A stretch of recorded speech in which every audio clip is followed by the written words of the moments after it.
Bueno, entonces esta es una ficha.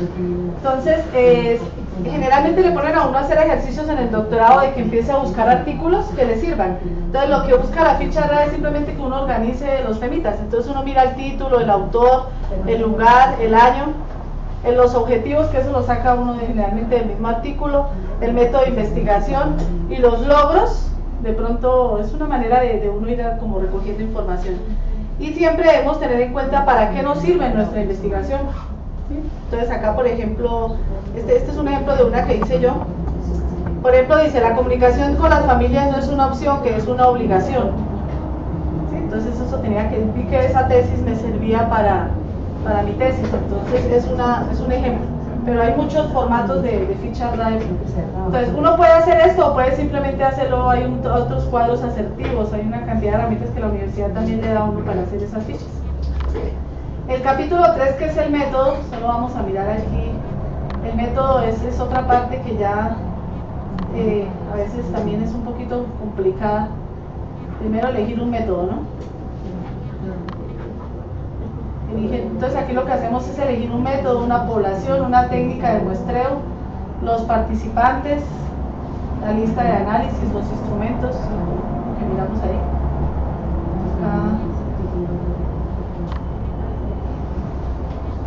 Miramos aquí que la metodología, y me faltó la tilde, entre otras cosas, pues uno tiene que empezar a mirar qué tipo de investigación y diseño va a tomar, cómo va a ser esa población y la muestra, esa población tomo y la muestra, que es con la que recojo los datos, cómo voy a elegir las técnicas de análisis de información, la determinación de variables.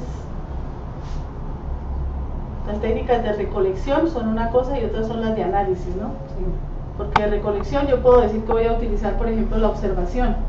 Ahora cómo la voy a analizar, entonces análisis de contenido, ¿sí? ¿Qué va a hacer por análisis de contenido? Entonces eso depende mucho del tema. Lo que sí les recomiendo es que tenemos que utilizar unos métodos muy buenos de investigación, no solamente hacerlo como lo hicimos de pronto la tesis de maestría o de pregrado, ¿sí? Sino que hay muchas herramientas, por ejemplo para investigación cualitativa está el ATLAS-T, o sea hay herramientas estadísticas que pueden contribuir para investigación, en el caso de que ustedes elijan la investigación cualitativa. Esto de los paradigmas, porque vi que les preguntaban algo por ahí de paradigmas, pues eso se basan en dos puntos de vista. Uno es que la ontología es una ciencia que estudia el ser, ¿sí? La ciencia que estudia el ser. En estos aspectos de paradigmas son muy hábiles los filósofos, ¿no? Para hablar de estos temas. Pero eso se refiere al modo de ver y entender la realidad. Cada uno de nosotros la entendemos de una manera distinta. Entonces eso tiene que ver. Entonces el paradigma es lo que yo siento, como yo actúo, mis creencias, eso es un paradigma. Y a veces es difícil romperlos, ¿no? Nosotros en educación siempre nos hablan de que hacemos siempre lo mismo, que tenemos unas creencias y no vamos más allá de lo que estamos convencidos, ¿sí? Es lo mismo. Desde la parte epistemológica, pues recordemos que la epistemología es la ciencia que estudia el conocimiento. Entonces siempre que uno estudia, y allá es muy bonito en el doctorado cuando ve algunas materias, como por ejemplo cuando ve psicogénesis y aprendizaje significativo, fue de pronto las que a mí más me gustaron, y son los estilos de aprendizaje y todo eso, y entonces empiezan a hablar mucho de epistemología, que es todos los conceptos, de dónde viene la educación, de dónde viene cada concepto, ¿sí? Y lo metodológico, que es relacionado ya con el modo de interpretar la realidad, ¿sí? Entonces eso hay que tener en cuenta estos tres aspectos en los paradigmas. Y un paradigma, pues como les dije, son esas creencias, esas preconcepciones que tenemos y que comparte una comunidad científica. Entonces, ¿a qué se refiere eso? Que cuando uno está haciendo una tesis, generalmente uno se casa con algún autor, porque eso que ustedes van a empezar a encontrar una cantidad de información y uno dice, pero este dice, el otro se contradice, pues uno no se debe asustar porque uno se guía de algunos autores. Entonces, por eso es que uno los cita. Entonces, si yo coloco los instrumentos clasificados de determinada manera, entonces uno cita al autor del que se basó para decirlo, ¿sí? Como aquí que yo estoy diciendo que acá Sánchez, ¿sí? Estoy sacando que él es el que dice que es un paradigma, ¿sí? Y miren tan bonito esto que dice aquí el autor, que es aquí Martínez, que uno nunca se despoja de sus valores. O sea, yo soy quien soy, y si soy sensible a, entonces, por ejemplo, hago una investigación de algo de sensibilidad. Sí, por ejemplo, tu trabajo sobre qué es, el tuyo, la profe. Sí. ¿Sobre qué decir? Sobre pienso como mejorar el nivel de aprendizaje o sí, de aprendizaje de una segunda lengua. Entonces ella, pues es porque es de idiomas, ¿sí? Sí, sí. Pues uno cada quien trabaja desde su disciplina. Entonces ahí hay mucho que trabajar también, porque yo diría, por ejemplo, que alguna vez por ahí tuve un libro muy interesante que habla de una cantidad de cosas de aprender la segunda lengua cuando uno ha aprendido la primera, ¿sí? Pero hay un poco de ejercicio, yo por ahí tengo un libro interesante de cómo si uno puede ir aprendiendo la segunda lengua y le facilita hasta la anterior, ¿no? Entonces a veces si uno logra profundizar, eso es muy, muy valioso. Entonces uno trabaja primero sobre lo que quiere, ¿sí? Hasta las técnicas que uno escoge, las escoge porque uno se siente cómodas con ellas. Entonces pero uno también tiene que arriesgarse un poquito. Entonces arriesgarse un poquito es que yo hice mucho cualitativo, yo pensaba hacer una investigación mixta y resulta que a medida que iba avanzando en el doctorado, cuando vi que era lo cualitativo y que era lo cuantitativo, en alguna videosesión, que la verdad son muy poquitas las que le dan a uno ese espacio, entonces el profesor me decía, no te metas con mixto, y él me insistía que no lo hiciera, porque si usted hace una investigación mixta que tenga las dos, es porque usted es expertísimo en cualitativo y expertísimo en cuantitativo. Y yo pensaba, les cuento, que mixto era simplemente pues, que yo iba a utilizar por ejemplo una encuestica y ahí iba a poner los porcentajes y ya, y no, o sea, ahí por ese lado, entonces fue cuando dije, ahora cómo la hago, ¿no? Entonces la hice cuantitativa, y de pronto la experiencia bonita es que mi hermano, pues él es estadístico, ¿sí? Entonces pues él no tiene la sensibilidad de uno como docente ni nada de eso, es una persona completamente distinta, y entonces lo interesante de ese apoyo ahí es yo tratando de mirarle la parte humana y la cosa y el rigor científico de los datos, ¿sí? Pero entonces lo bonito es que aprende uno de otra cosa. Entonces yo diría que en este momento yo sí podría hacer una investigación mixta, porque ya aprendí de esta y aprendí de la otra, ¿sí? Entonces por eso hay que tener cuidado con eso. Y los recursos de los que uno disponga, ¿no? El apoyo del que uno pueda tener. Ustedes vieron ahí unos paradigmas, que aquí los vamos a pasar así rápidamente. El positivista que vieron ahí, pues se habla de causa-efecto. Ese es especialmente cuando uno trabaja análisis cuantitativos, pero también hay cualitativos que pueden entrar acá. No sé qué les preguntaban ahí, si es que ustedes leyeran cada paradigma y de pronto miraran hacia cuál van ustedes, pienso yo. Pero esto pues nunca va en la tesis doctoral al final, sino es como ir colocando en una postura, ¿no? Como a quien tiene que leer, ¿sí? Entonces búsqueda de conocimiento sistemático, algo que se pueda comprobar. Entonces es muy objetivo, ¿sí? Esto es así y es así. En cambio, cuando nosotros trabajamos con personas en las aulas de clase, difícilmente podemos ser tan objetivos, porque ya uno mira a las personas cómo actúan, ¿sí? La sensibilidad y demás. Diría yo que en educación es bien complejo, ¿no? El positivista entonces tiene de todo un poquito, ahí entraría uno más lo cualitativo, pero también existe un rigor, ¿sí? Y unos datos muy certeros. Por eso lo positivista va mucho con lo que son los diseños experimentales. ¿Es o no es? Entonces uno dice, uno en agronomía podría decir el tomate creció y creció porque tenía que crecer y es verde porque es verde. Ya en educación uno ya miraría que las cosas no son así tan fáciles, ¿no? El otro, que es el crítico, ustedes pues ya leerían de eso, pues tiene que ver más como con la parte de las políticas, ¿no?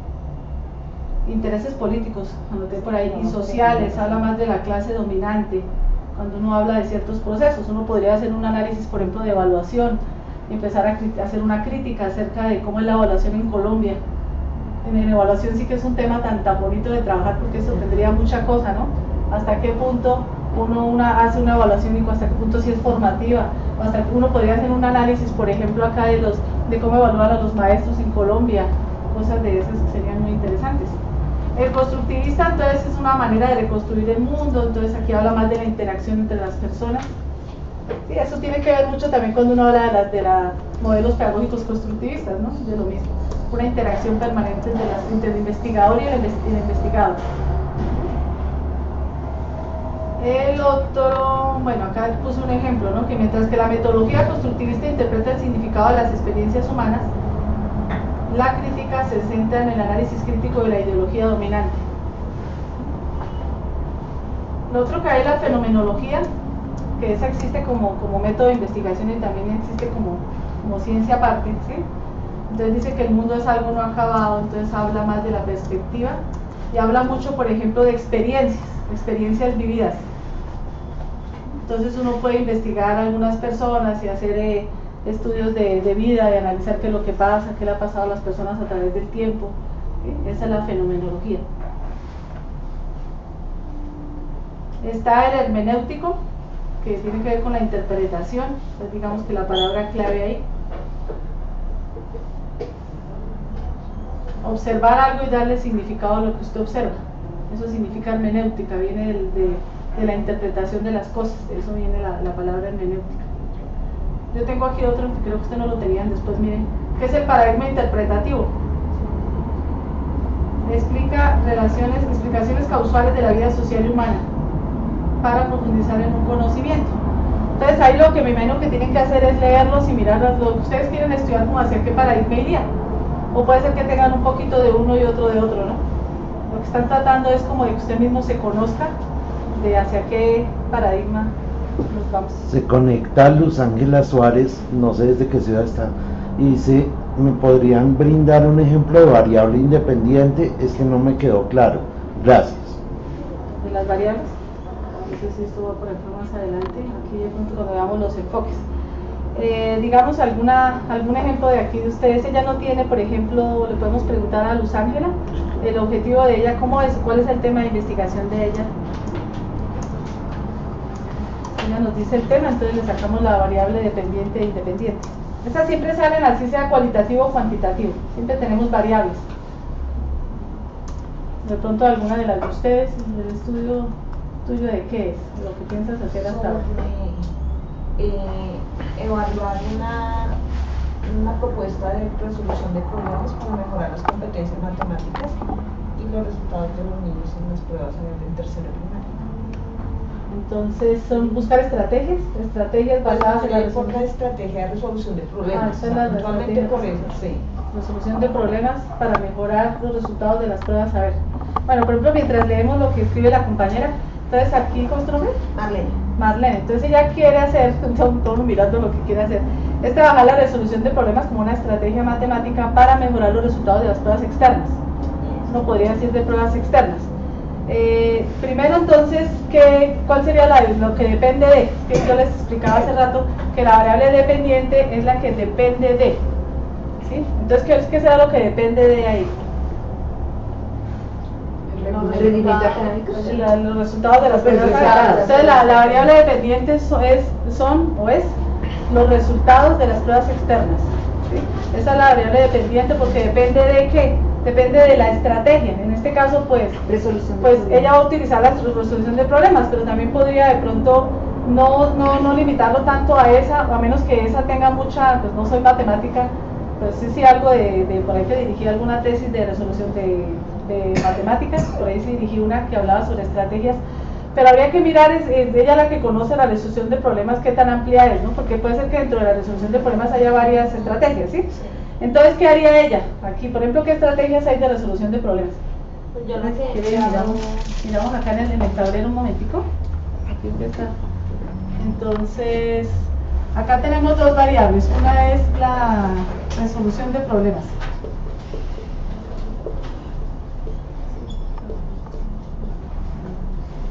¿Ella para qué quiere la resolución de problemas? Para mejorar los resultados de pruebas saber. Bueno, yo escribo como de a pedazos ahí, perdonad, ¿no? Pruebas saber. Entonces, las variables de la compañera es esto que es una estrategia didáctica, ¿sí? Que es la resolución de problemas, y esto que es lo que ella quiere mejorar, en algún grado en específico. Tercero. En grado tercero. Vamos aquí que estamos hablando de tercero. Entonces, esto pues es complejo porque las pruebas saber tienen muchas competencias, componentes y todo esa partecita. Y la resolución de problemas, por ejemplo, dame algunas estrategias. ¿Tienes algunos nombres? Pues yo he mirado, me he enfocado sobre las de folias. ¿Cómo se escribe así? Folia que ¿así? Con Entonces ahí se parte del reconocimiento del problema, de generar la estrategia, de cómo liderar el problema, de evaluar esa estrategia. ¿Y hay otro? Ahí tienen 4, pues inicialmente estoy enfocándome por eso, por lo mismo que el aprendizaje previo que traen los chicos de tercero, porque inclusive ya tuve como la oportunidad de hacer un diagnóstico pequeño y hay bastantes falencias ahí. Bueno, ahí nos tocaría de pronto mirar cómo se profundiza más en esta partecita, ¿no? De pronto uno cuando empieza a leer, empieza a mirar que de cada uno de las partes que mira. O podríamos mirar, me decías que era, ¿cuál era la primera? ¿Qué era lo primero que hacían? Reconocimiento del problema. Bueno, reconocer el problema. Luego de que lo reconocen, Generar una estrategia. generar una estrategia. Luego, Valida esa estrategia validar la estrategia. y ahí se genera pues un cambio conceptual. Bueno, aquí nos toca mirar cómo que no se nos convierta en pronto en una tesis como de maestría en lugar de una tesis doctoral. Yo pensaría que de pronto acá podríamos de pronto mirar cuál es la dificultad y de pronto el problema está en reconocer. De pronto el problema está en generar la estrategia. Puede ser que el estudiante, hablando yo aquí sin ser matemática, que al final nos demos cuenta que los estudiantes sí reconocen un problema, pero profundizar en qué es reconocer un problema para que podamos de verdad generar conocimiento. Que no se nos vaya a convertir acá en que simplemente yo utilicé al señor Polia y apliqué lo que él dice y los niños lo hicieron. Esa es de pronto la preocupación, pero eso por eso les queda para que uno a medida que lee, solamente si leemos mucho aquí, él es un señor, digo yo el señor y qué tal sea una señora, el señor. Entonces habría que leerlo muchísimo a fondo porque él se inventó eso. Debe haber algo bien estructurado por allá, bien interesante acerca de cómo reconoce un estudiante un problema matemático. Porque si uno recuerda, pues a veces los chicos les va mal es porque ni siquiera saben leer el problema, Sí. un problema de comprensión lectora de los problemas matemáticos. Entonces, ¿cuál es la variable al respecto que preguntaba? Esta que tenemos aquí, esta sería la variable dependiente. Porque ¿qué depende? ¿De qué depende esta? De que un chico sepa resolver un problema. Si lo sabe resolver, se supone que le va bien. Si no lo sabe resolver, le va mal. Entonces yo, como soy tan desordenada en el tablero, ahorita espero que me entiendan. Acá esta es la independiente. ¿Sí?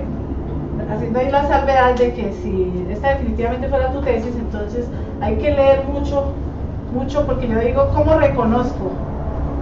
¿Cómo genero una estrategia? A mí se me ocurre pensar que nosotros tenemos unas estructuras mentales, ¿sí? Y por ejemplo, si uno lee por ejemplo a Piaget habla de unos estadios, dando un ejemplo, ¿no? Sí. Entonces habla de que si es un niño de tercero primaria, ¿qué edad tendría un niño de tercero?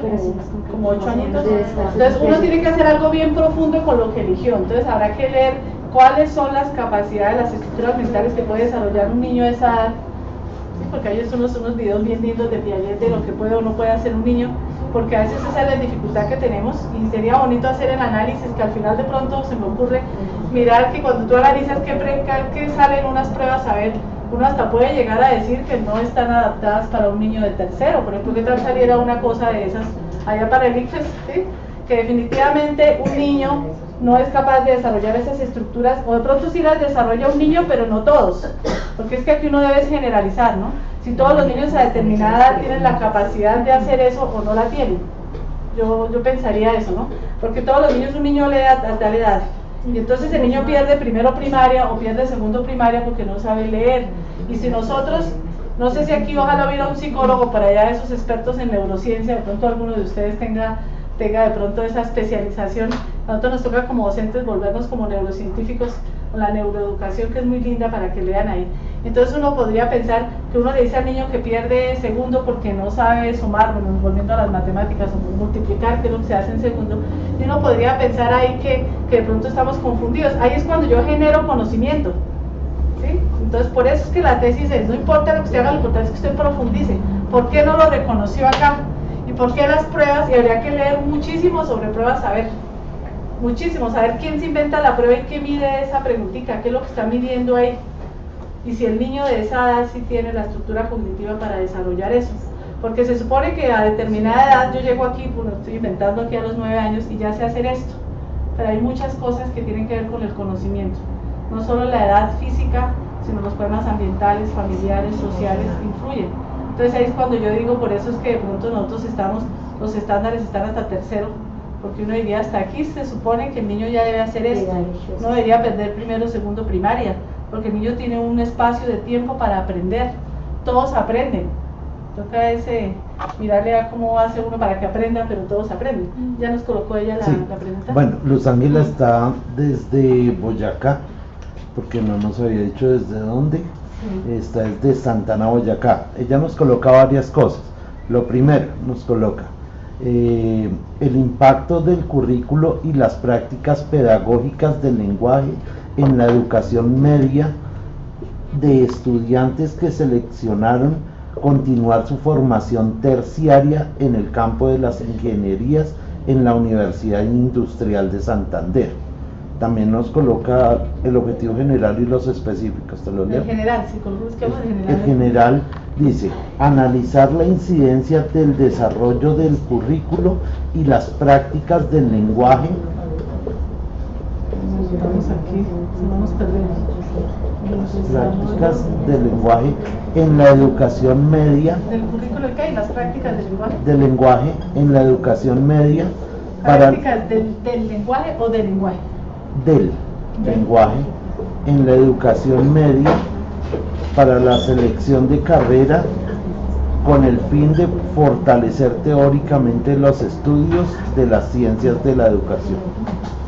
Con el fin de... Está muy largo. ¿Con el fin de qué? Fortalecer teóricamente los estudios de las ciencias de la educación. Teóricamente los estudios. ¿Los Bueno. estudios de qué? De las ciencias de la educación. También envió los objetivos específicos. Vemos nada más. Listo, perfecto. Nada más. O sea que debo imaginar que ella está en una universidad y que es una carrera relacionada con ciencias de la educación, para que ella nos conteste ahí. ¿Cómo se llama la carrera? Me dice que es una universidad, ¿sí?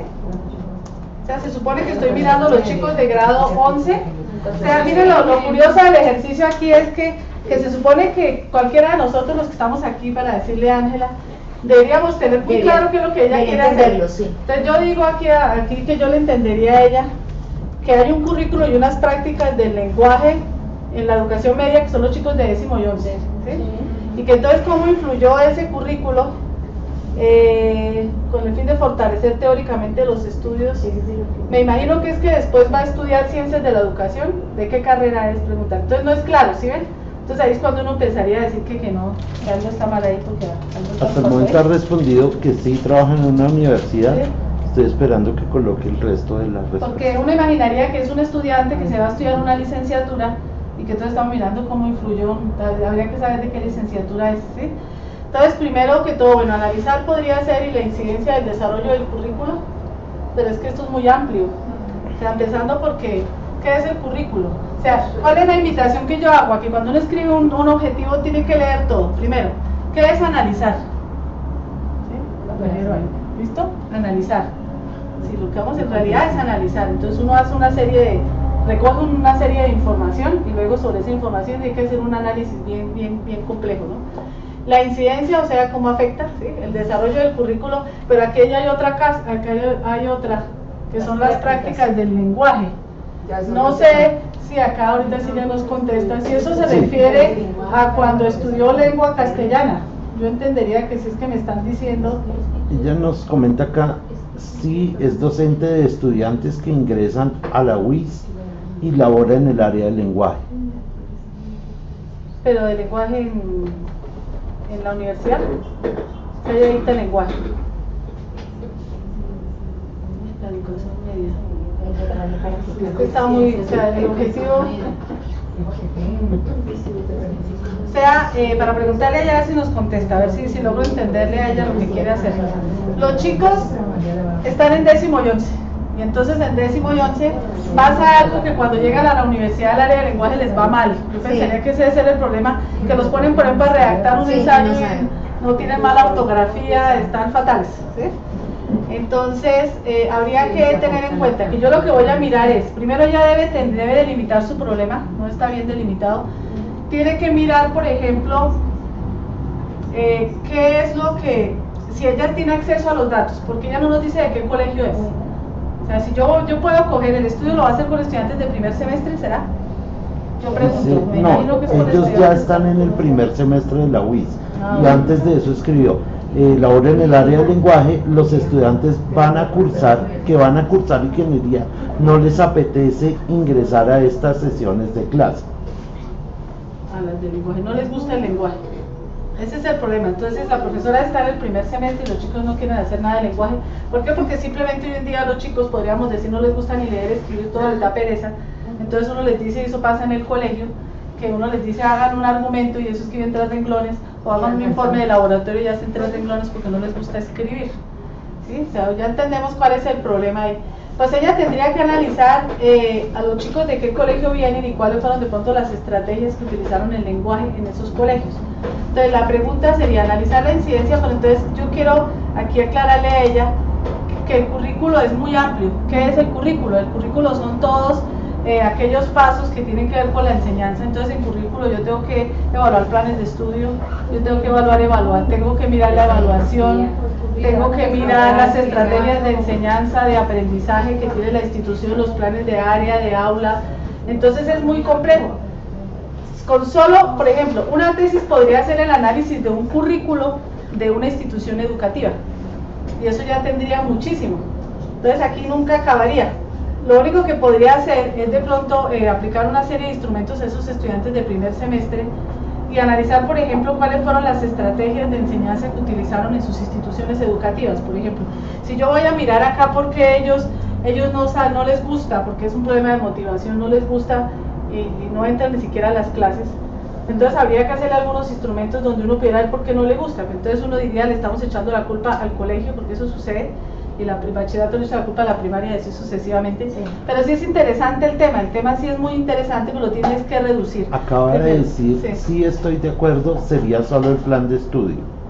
Podría analizar el plan de estudios. Hay un compañero de Duitama que está haciendo, pues es una tesis de maestría, pero me pareció bonita. Él está analizando los planes de estudio de tecnología de Duitama, de los colegios técnicos. ¿Por qué? Porque él quiere mirar si por ser un colegio técnico esos planes tienen algo especial. Entonces ella sí podría tomar, si uno empieza a crear ideas, ¿no? Podría tomar a sus chicos de primer semestre, a ellos y a los siguientes, puede tomar una muestra de 2 semestres, pero siempre cuando llegan al primero, mientras tanto, y uno podría aplicarles de cuál fue entonces el plan de estudios. Tendría que ir a la institución a pedir el plan de estudios. Un estudiante nunca tiene el plan de estudios. Yo pensaría que más que el plan de estudios podría mirar cuáles son las estrategias que utilizaron los docentes para enseñarle en el área de lengua castellana, ¿sí? Entonces podría hacer el análisis de la incidencia de las estrategias de enseñanza de los maestros y su influencia en la motivación en el área tal de su primer semestre. O sea, ya coloca ahí. Entonces, ¿cuál sería aquí el primero? Entonces yo voy a analizar, puede ser analizar, pero ¿qué voy a analizar?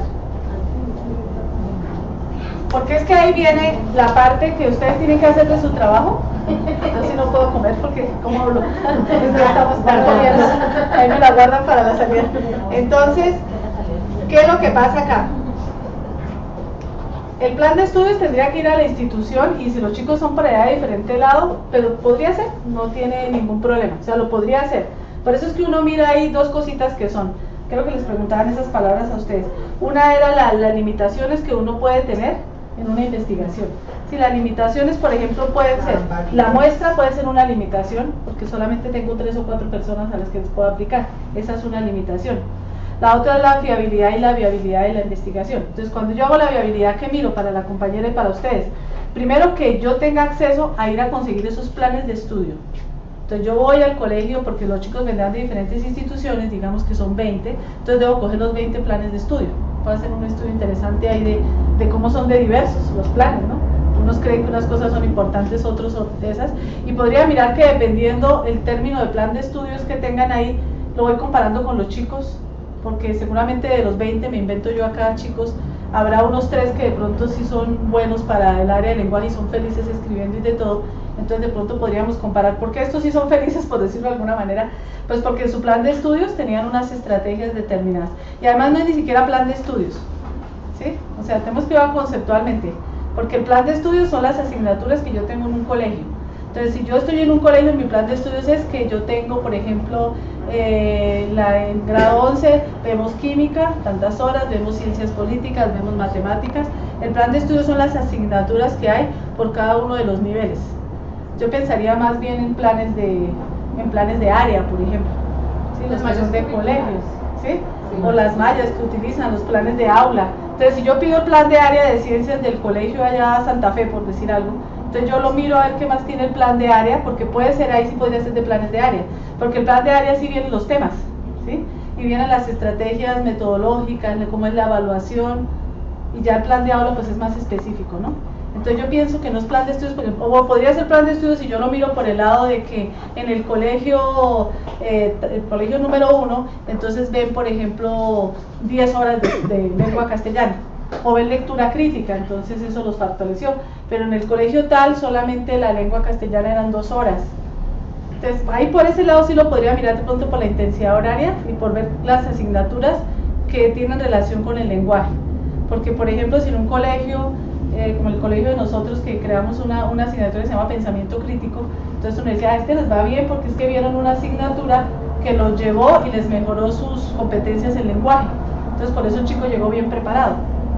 Y en el plan de estudios, en el plan de área, sí podría mirar las estrategias docentes, porque yo hablaría más bien que yo considero que podría ser las estrategias docentes.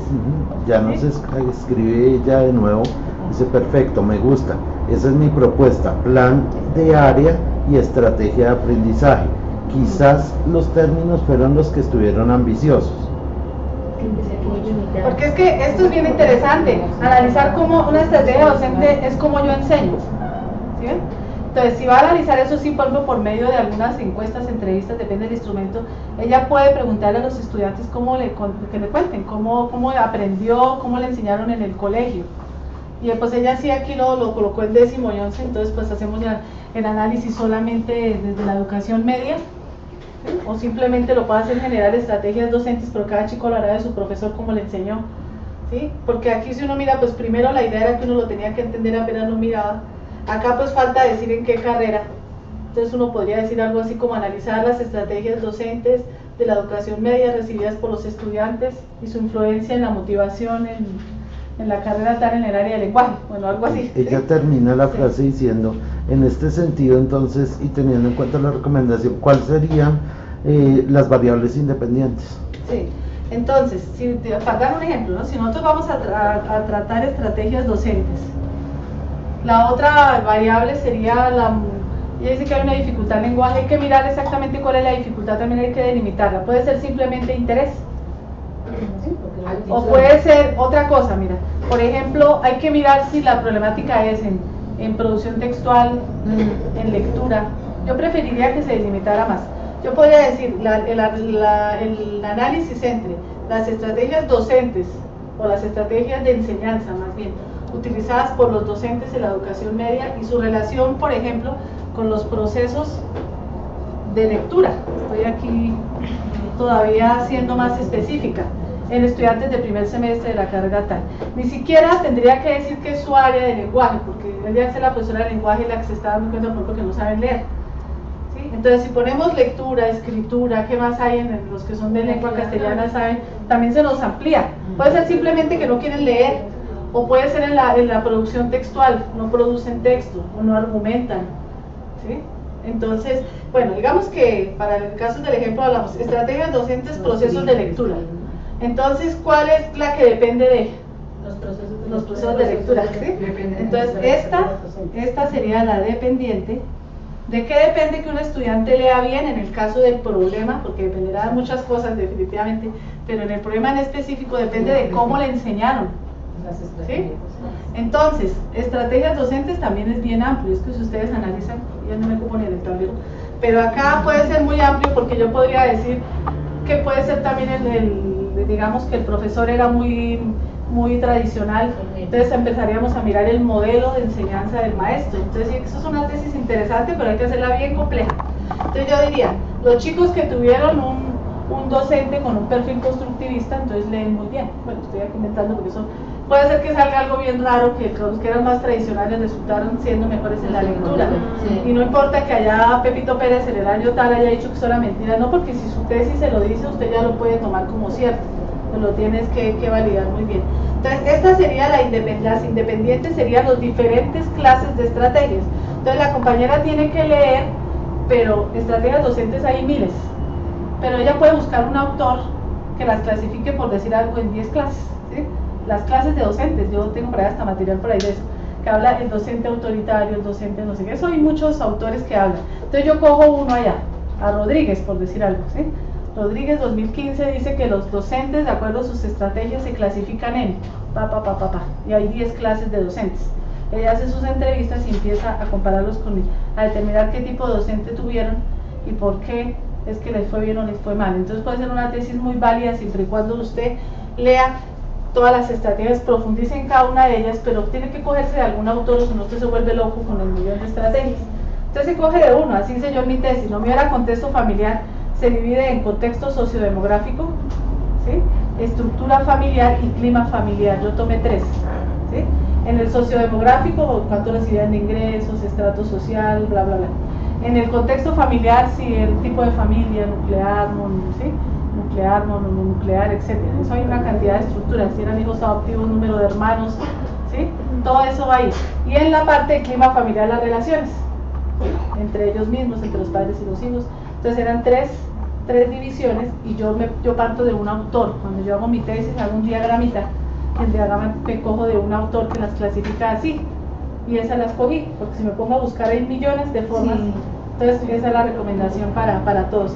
¿De qué depende esto? Dependió de esto, pero porque ella busca delimita su problema a esto y solamente le tendría que preguntar a los chicos sobre sus profesores de media, no por allá de preescolar y primaria, que ya dijo que era de media. Y tener cuidado, por ejemplo, acá pues encontramos otro verbo, porque si usted va a fortalecer teóricamente, entonces ese podría ser entonces el objetivo. El objetivo es fortalecer teóricamente, no qué es lo que va a hacer. Demostrar, relacionar, podría ser después un análisis correlacional ahí. Hay otra pregunta de otra estudiante. Está conectada desde Bogotá, se llama Sandra Clavijo y ella nos envía lo siguiente. Dice, mi tema de investigación es logros y limitaciones de las políticas educativas en la reconstrucción temprana y desarrollo humano sustentable de las víctimas del desplazamiento forzado en Colombia. Luego hace una pregunta. Aún tengo incertidumbre acerca del tipo de investigación. ¿Sí tiene el objetivo ahí, de pronto? No, pues ya lo... Bueno, uno en el caso, por ejemplo, del desplazamiento forzado, uno podría hacer, aunque no se los dieron ahorita, pero es un método de investigación, es el análisis de casos, por ejemplo, ¿sí? Entonces, en análisis de casos yo puedo coger unos casos específicos y hacer un análisis de una personita, pero es que es un análisis bien profundo, dentro de, no sé si acá tenía, en alguna de las que nombré acá, que también dice que puede ser una experiencia vivida, la fenomenológica, experiencias vividas por alguien.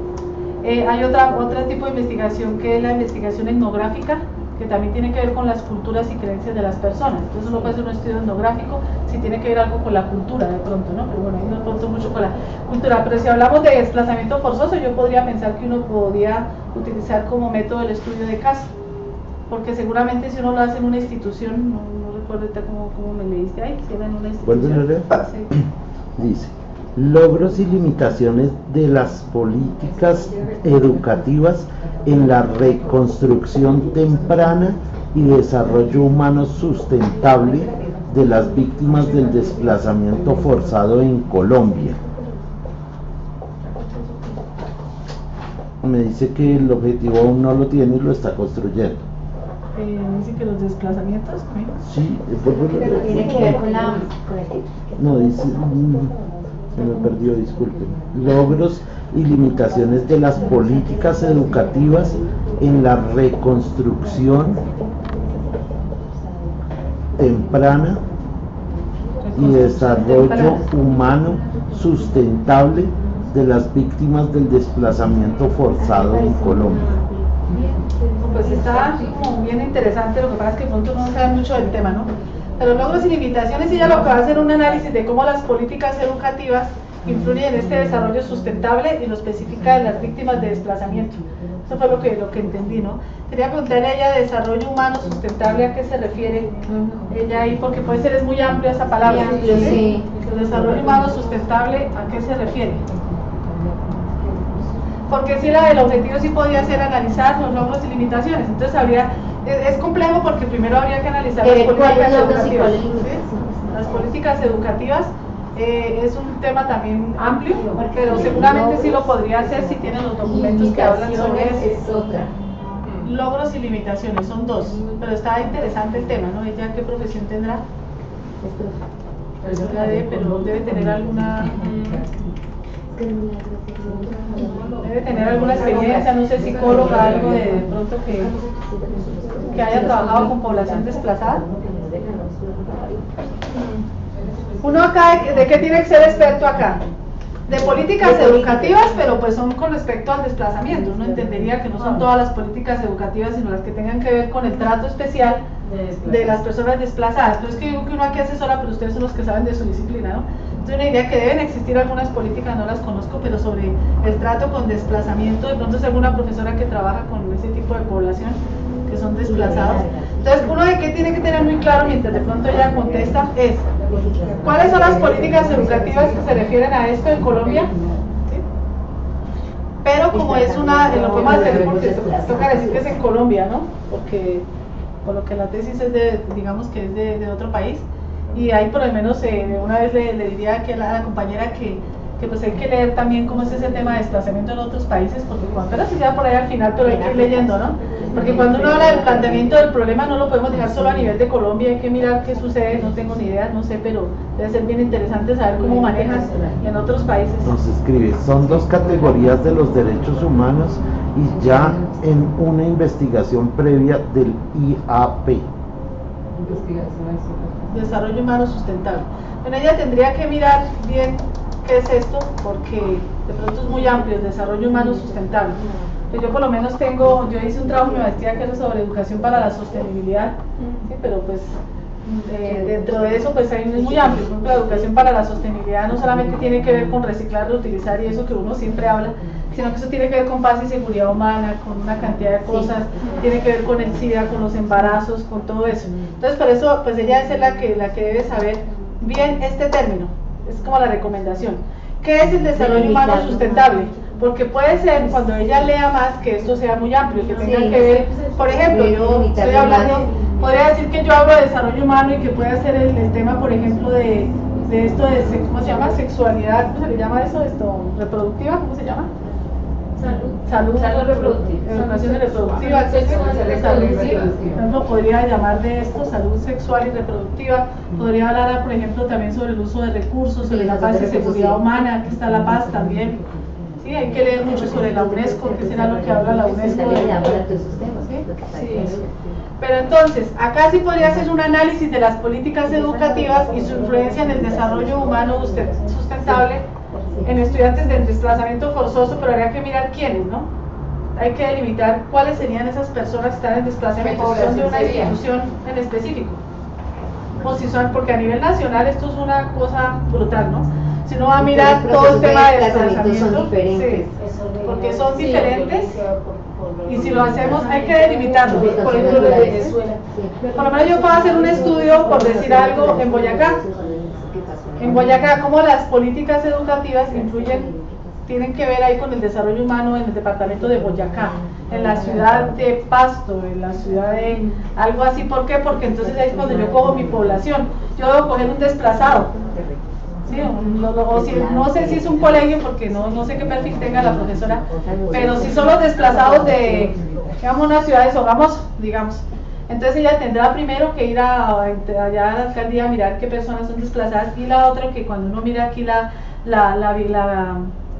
¿cómo le llama eso? La delimitación del problema, ustedes tenían ahí unas palabritas que les preguntaban, ¿cómo era? Si era viable, ¿cómo era? Sí, viabilidad y ¿qué era lo otro? Y la viabilidad, ¿sí? Sí, viabilidad. Bueno, las limitaciones cuáles podrían ser ahí, por ejemplo, que eso se lo preguntan ahí. ¿Cuál podría ser la limitación de la compañera? Que ella vaya a la alcaldía y llegue allá y a menos que ella trabaje allá, pues que no la conocemos, ¿no? Pero entonces yo diría, ella llega ahí y dice, bueno, sí, es en un colegio. Así, porque hay una cosa, para que todos sepamos, que es que generalmente uno sabe quién es desplazado, pero ellos no pueden dar esa información, o sea, eso es algo supremamente, o sea, una limitación es la confidencialidad de la información de un desplazado. Porque por lo menos a mí como coordinadora me llega y me dice el rector, llega este desplazado acá.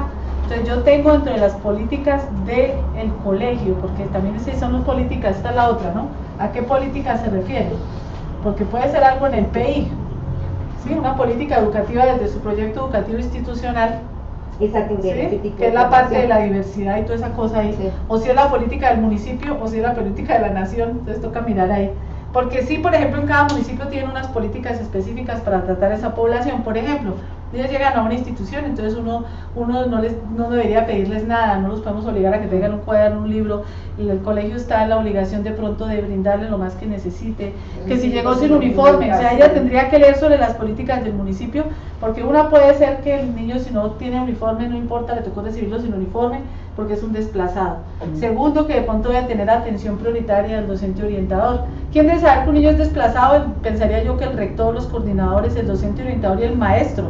Y eso quién sabe, porque no sé, pero tiene que ya que leer hasta dónde la confidencialidad. Uno no puede decir, mira, ya va el desplazado, sin que todo el colegio sepa que estos 3 son los desplazados del colegio. Entonces hay que mirar, porque eso también va en la ética, que más adelante ustedes van a hablar sobre la ética de la investigación, y es hasta qué punto yo puedo manejar la información de la gente, ¿sí ven? Entonces es bien complicado, ¿no?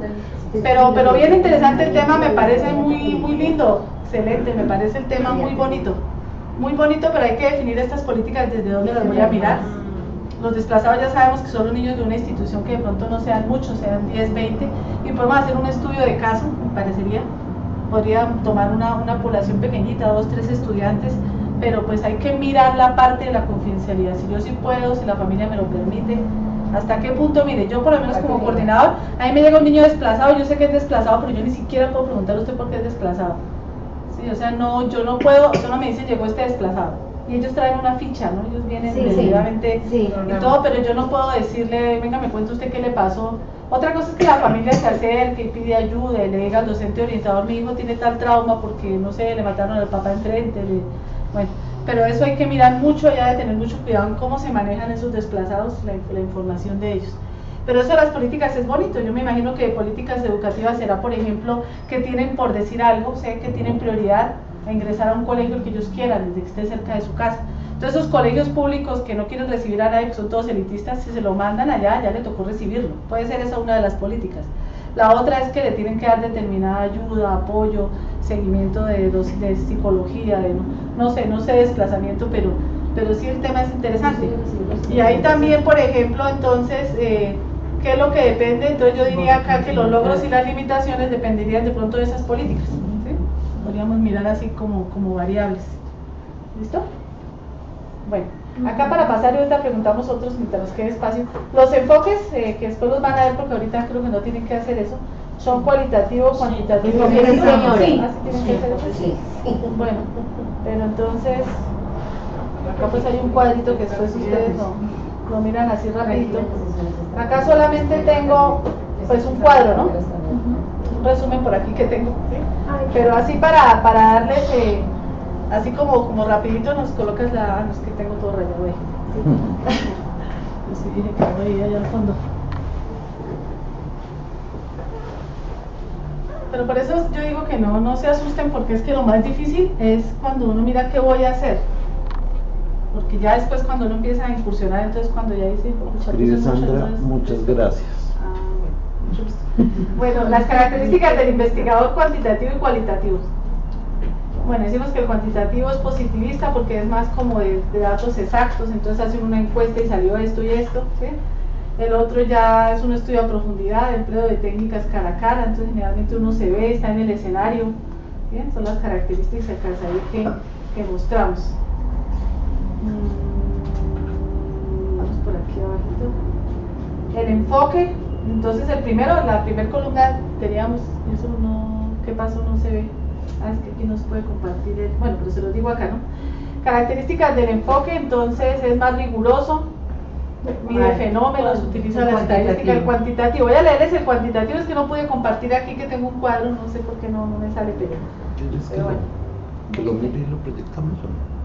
O sea, ¿quieres proyectar? Es que no sé, aquí lo tengo abierto y no sé por qué no se ve allá. El cuadro. Recuerdo yo un meme que encontré por ahí que dice que todo un doctor y no sabe cómo sale el video bien. Por ahí, sí, es muy chistoso por ahí que uno hace así a veces. Si uno no se le queda grande un doctor. Ay, miren, ¿qué? Que venga el ejemplo. Bueno, entonces las características del enfoque: un orden riguroso en lo que uno hace. ¿Sí? Esa es una partecita de yo no recuerdo si esto lo saqué de algo del doctorado, pero era una cosa y es mide fenómenos, utiliza la estadística. Entonces el cuantitativo es recordemos que lo cuantitativo es lo que va con números, con porcentajes, con cantidades, ¿sí? Esto así. Entonces, ¿qué utilizamos? Utilizamos unos procesos estadísticos para determinar, y no solamente, pero eso lo vemos más adelante. Por ejemplo, yo elaboré una encuesta, y una encuesta que tiene que ser piloteada, validada por expertos. Entonces, cuando nosotros estamos haciendo nuestro proceso de investigación y vayan a elaborar ustedes su instrumento, bien sea cualitativo o cuantitativo, valídenlo. No esperen a que terminen su tesis para que alguien se lo valide, sino hágalo. Uno como valida un instrumento con un experto. Entonces alguien que tenga maestría, que tenga experiencia en investigación, se lo puede validar. Por ejemplo, en el caso mío, me lo validó mi hermano porque él es estadístico, ¿sí? Estadista. ¿Cómo se dice? No, estadístico se dice. Es que un día le preguntaba y me dice que el estadista era el presidente, algo así me dijo, algo así como chistoso. Él es estadístico, se dice, ¿sí? Estadista dice que son los del Estado, el presidente y no sé qué más. Algo así me dijo un día por ahí riéndose. Entonces, él que miraba, era curioso porque él miraba era que las preguntas estuvieran bien colocaditas, que se pudiera medir eso con todos los programas estadísticos que íbamos a usar. Entonces, él no sabe de educación, él no sabe de familia, él lo que mira es que yo haga las preguntas bien, que se puedan medir, que estas preguntas son tipo Linker, que estas son de tal cosa. Él fue el que me colaboró por allá para que otra persona le aplicara el alfa de Cronbach, que es el que mira también que las preguntas y lo que responden se puedan generalizar. Eso hay una cantidad de rigor ahí en esa parte, ¿sí? Y fuera de eso, entonces uno lo valida, por ejemplo, en el caso que yo lo validé con un sociólogo que tiene doctorado en sociología.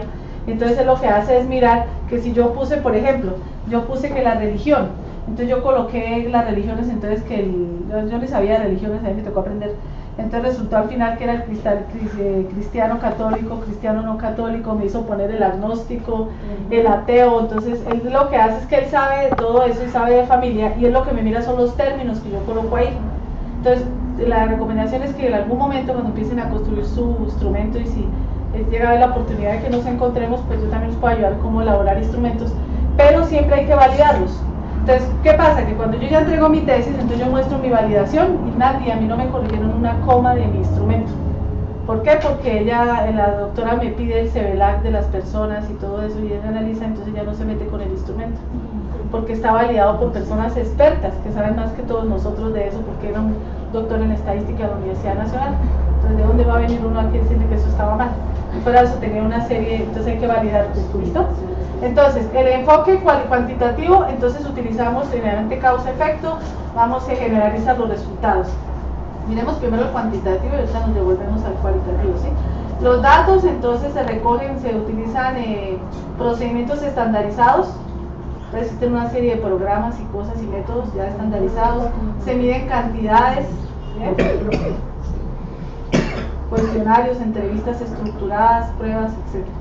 La base de la investigación: se comparan estudios con otros estudios, se generan hipótesis, ahí son hipótesis alternas y nulas, y bueno, eso después miramos cómo se hacen las hipótesis, pues también es como complicadito datos.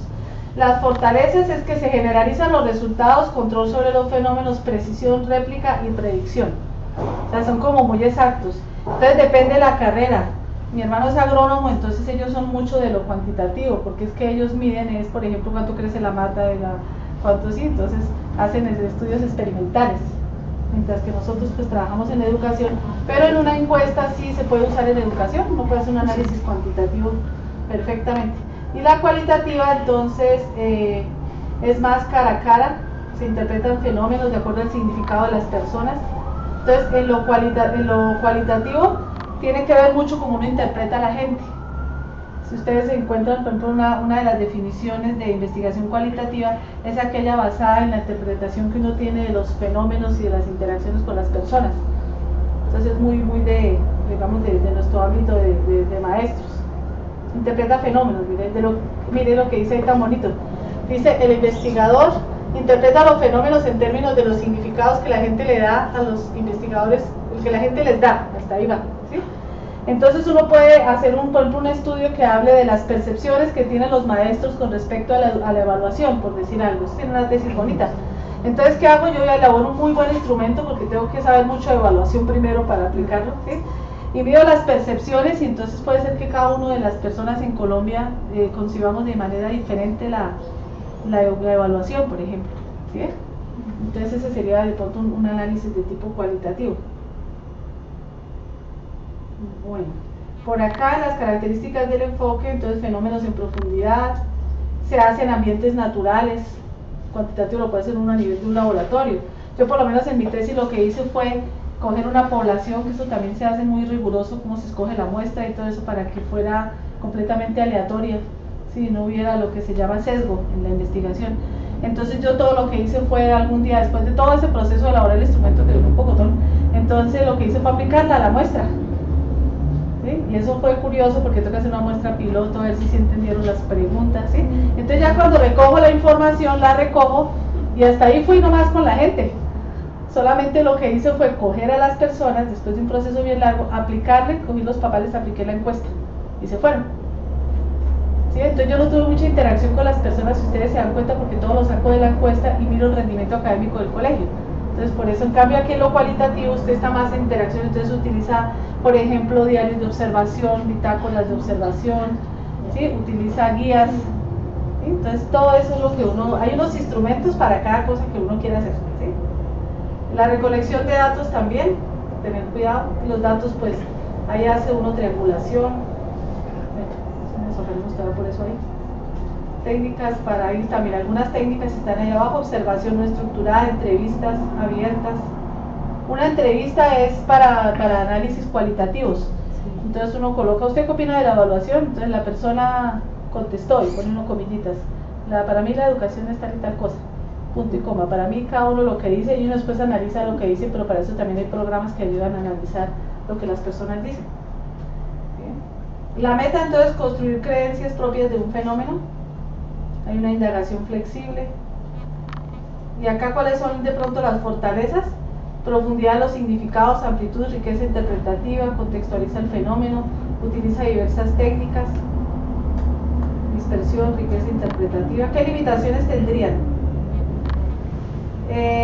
Las habilidades del investigador, dice que usted pueda recabar la mayor información posible, que no es tan conocida como la otra, dice ahí, el volumen de los datos a veces llevan mucho tiempo, entonces uno se puede llenar también de datos, hay que tener cuidado.